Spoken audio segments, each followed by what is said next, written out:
दोस्तों, एसएससी के द्वारा एमटीएस और हवलदार पद के लिए आज से ऑनलाइन आवेदन की प्रक्रिया शुरू हो रही है। और देखो, इसके लिए जो एलिजिबिलिटी होती है वो यही होती है कि अगर आप हाई स्कूल पास हैं, ठीक है, और आपकी उम्र जो है वो 25 साल या फिर 27 साल है, तो आप यहाँ पर आवेदन कर सकते हैं। और हाई स्कूल पास के साथ साथ अगर आप एमटीएस के लिए आप आवेदन कर रहे हैं तो आपकी उम्र 18 से 25 साल के बीच में होनी चाहिए। वहीं पर अगर आप हवलदार के लिए आवेदन करते हैं तो आपकी उम्र 18 से लेकर 27 साल के बीच में होनी चाहिए। तो आवेदन की प्रक्रिया आज से स्टार्ट हो रही है और इसके बारे में पूरी डिटेल वीडियो मैं एक बार पहले भी अपलोड कर चुका हूं, लेकिन आज इस पर नोटिफिकेशन आने के बाद एक बार वीडियो फिर से बना दूंगा ताकि आप लोग समझ पाएँ। तो एमटीएस 2024 के लिए 31 जुलाई तक ऑनलाइन आवेदन जो है वो लिए जाएंगे, मतलब लास्ट डेट 31 जुलाई होगी। और नवंबर या दिसंबर में कंप्यूटर आधारित परीक्षा कराने की तैयारी है। 2023 में जब ये पोस्ट आई थी तो मात्र 1773 पद थे और देश भर से कुल 26,09,777 दावेदार मैदान में थे। आप समझ सकते हैं कि कितना क्रेज होता है एसएससी एमटीएस का। 1773 पद के लिए 26,09,777 दावेदार मैदान में थे।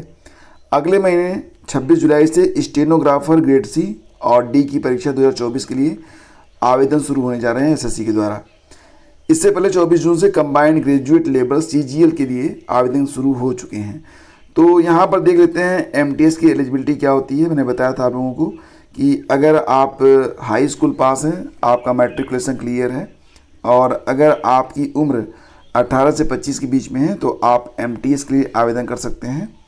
और अगर आप हवलदार बनना चाहते हैं तो यहाँ पर 2 साल 18 से 27 साल के बीच में जिनकी उम्र है वो लोग हवलदार के लिए आवेदन कर सकते हैं, ठीक है।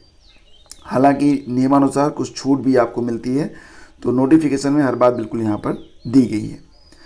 और अगस्त में 3 लाख से अधिक युवाओं को मिलेगी नौकरी। तो बात यहाँ पर बिहार की हो रही है। बिहार में शिक्षा विभाग में बताया जा रहा है कि अभी कुल 2,17,000 पद खाली हैं। स्वास्थ्य विभाग में 65,000, गृह विभाग में 42,000, राजस्व और भूमि सुधार में 1521। तो इस प्रकार से देखेंगे तो ग्रामीण विकास में 12,000, समाज कल्याण में 11,000, लघु जल संसाधन में 7,568, ऊर्जा विभाग में 5600, श्रम संसाधन में 5,000। तो इस प्रकार से देखेंगे तो यहाँ पर आगामी बिहार विधानसभा चुनाव से पहले मुख्यमंत्री नीतीश कुमार द्वारा 12 लाख से अधिक युवाओं को सरकारी नौकरी देने की घोषणा पर तेजी से काम शुरू कर दिया गया है। मुख्यमंत्री के अधीन सामान्य प्रशासन विभाग ने सभी विभागों से रिक्तियों के आधार पर रोस्टर क्लियरेंस कर जल्द से जल्द सूचनाएं उपलब्ध कराने का निर्देश जारी किया है ताकि अगस्त में 3 लाख से अधिक लोगों को सरकारी नौकरी दी जा सके।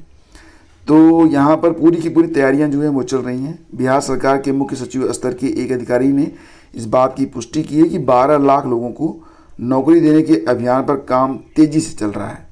तो बिहार में तो आपने देखा ही है कि बिहार में अब तक 2 चरणों की शिक्षक भर्तियाँ हो चुकी हैं। तीसरे चरण का जो पेपर लीक था, अगर नहीं हुआ होता तो अब तक जो तीसरा चरण था वो भी पूरा हो गया होता।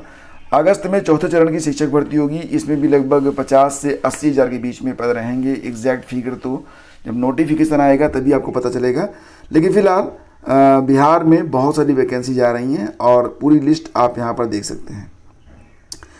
आगे बढ़ते हैं। खबर है कि कल से खुलेंगे बेसिक शिक्षा परिषद के विद्यालय। तो उत्तर प्रदेश में गर्मी की छुट्टियाँ बीत चुकी हैं। अब 28 जून से परिषदीय विद्यालय खुल जाएंगे। इससे पहले 25 जून से शिक्षकों के लिए विद्यालय खुल गए हैं। विद्यालयों में शिक्षक पहुंच रहे हैं और साफ सफाई करवा रहे हैं। अब शुक्रवार से विद्यालय खुलेंगे तो सफाई हो चुकी होगी। गर्मी को देखते हुए 28 और 29 जून को 2 घंटे ही विद्यालय चलेगा। 1 जुलाई से नियमित कक्षाएं चलेंगी 9 बजे से लेकर 4 बजे के बीच में। और एक खबर और भी, क्योंकि सिम कार्ड का उपयोग तो बहुत सारे लोग करते हैं और कई बार सस्ते के चक्कर में, खैर अब तो ये बंद हो चुका है, नहीं तो पहले बहुत सारी कंपनियाँ होती थी और लोग बहुत सारे सिम कार्ड ले लेते थे और अलग अलग ऑफ़र भी आते थे। तो लोगों को लगता था कि रिचार्ज कौन करवाए, नया सिम ले लेते हैं। खैर ये चीज़ तो बंद हो चुकी है, क्योंकि अब नया सिम लें पुराना सिम लें, अब तो रिचार्ज शायद एक ही होता है। तो 9 से ज़्यादा सिम अगर फिर भी किसी कंडीशन में आपके पास है तो सरेंडर कर दीजिएगा, अदरवाइज़ 2 लाख रुपये तक का जुर्माना लग सकता है। तो 9 से ज़्यादा सिम रखे तो 2 लाख तक का जुर्माना। नई दूरसंचार नीति ये जुलाई से लागू हो जाएगी। और अगर कोई मैसेज आप कर रहे हैं बार बार, मतलब कोई ऐसा व्यक्ति है जो अपने सिम से मार्केटिंग से संबंधित लोगों को मैसेज करता है, तो उस पर भी पेनाल्टी होगी। तो कुल मिला के यहाँ पर सब मतलब सिम कार्ड अगर ज़्यादा है आपके पास तो 50,000 रुपये, पहली बार 50,000 रुपये, बाद में 2 लाख रुपये तक का जुर्माना लगेगा। संसद ने पिछले साल दिसंबर में पारित दूरसंचार नीति बुधवार से लागू हो गई है। तो ये नीति लागू हो चुकी है। नई नीति के तहत धोखाधड़ी से सिम कार्ड लेने, किसी और के पहचान दस्तावेज का उपयोग करने पर 3 साल तक की कैद होगी, 50 लाख रुपए तक का जुर्माना या दोनों सजाएं हो सकती हैं। विज्ञापन का मैसेज भेजने के लिए ग्राहक को मंजूरी लेनी पड़ेगी और ग्राहकों की मंजूरी के बिना भेजे गए कारोबारी संदेशों पर संबंधित ऑपरेटर को 2 लाख रुपए तक का जुर्माना लग सकता है। साथ ही सेवाएं देने से प्रतिबंधित किया जा सकता है। उच्च शिक्षा निदेशालय को मिले 2 नए सहायक निदेशक। तो उच्च शिक्षा निदेशालय प्रयागराज को 2 नए सहायक निदेशक मिल गए हैं। तो हेमवंती नंदन बहुगुणा राजकीय स्नातकोत्तर महाविद्यालय नैनी में इतिहास विषय के शिक्षक डॉक्टर केसरी नंदन मिश्रा का तबादला सहायक निदेशक के पद पर किया गया है। वहीं राजकीय महाविद्यालय यूसुफपुर में अंग्रेजी विषय के शिक्षक डॉक्टर शशिकांत सुमंत पांडे को अस्थायी रूप से सहायक निदेशक के पद पर तैनाती दे दी गई है। तो उच्च शिक्षा निदेशालय को 2 नए सहायक निदेशक मिल चुके हैं। और खबर है कि प्रदेश में 1 जुलाई से आधार की तर्ज पर बनेगा किसान कार्ड। तो किसान कार्ड क्या है? देखो, प्रदेश में आधार की तर्ज पर किसान कार्ड बनाया जाएगा और इसके लिए हर गांव में कैंपिंग की जाएगी। 2-2 लोग इसमें रहेंगे। इसमें किसान का आधार नंबर, खेत का रकबा, खसरा नंबर आदि का विवरण दर्ज किया जाएगा। इसके बाद किसान नंबर जारी होगा। इस नंबर के जरिए ही संबंधित किसान का पूरा विवरण देखा जा सकेगा। रजिस्ट्री का कार्य पूरा होने के बाद किसान कार्ड बनेगा और रजिस्ट्री से मिलने वाले नंबर के जरिए ही दिसंबर से पीएम किसान और अन्य जो सुविधाएं मिल रही हैं किसानों को वो दी जाएंगी। तो इससे फ़ायदा क्या होगा? तो अभी किसान को किसी तरह का ऋण लेने के लिए बार-बार राजस्व रिकॉर्ड देना पड़ता है। किसान रजिस्ट्री होने से उनके नंबर को संबंधित ऐप पर डालकर उसका पूरा विवरण देखा जा सकेगा। इससे किसान कल्याण की योजनाएं बनाने और उनके क्रियान्वयन में आसानी होगी। तो सब कुछ ऑनलाइन करने के लिए सरकार तैयार है और किसान रजिस्ट्री से किसानों को विभिन्न योजनाओं का भरपूर लाभ मिलेगा।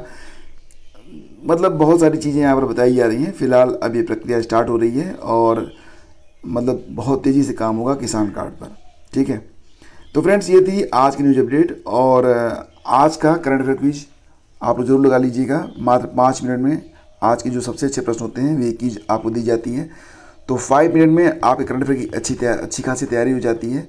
उद्देश्य ये है कि लगभग प्रतिदिन 10 प्रश्न हो ताकि 1 महीने में आप 300 प्रश्नों को हल कर सकें, वो भी क्विज के फॉर्मेट में। और मात्र 5 मिनट तो देना है, तो अभी जाके इसको लगा लेना। धन्यवाद।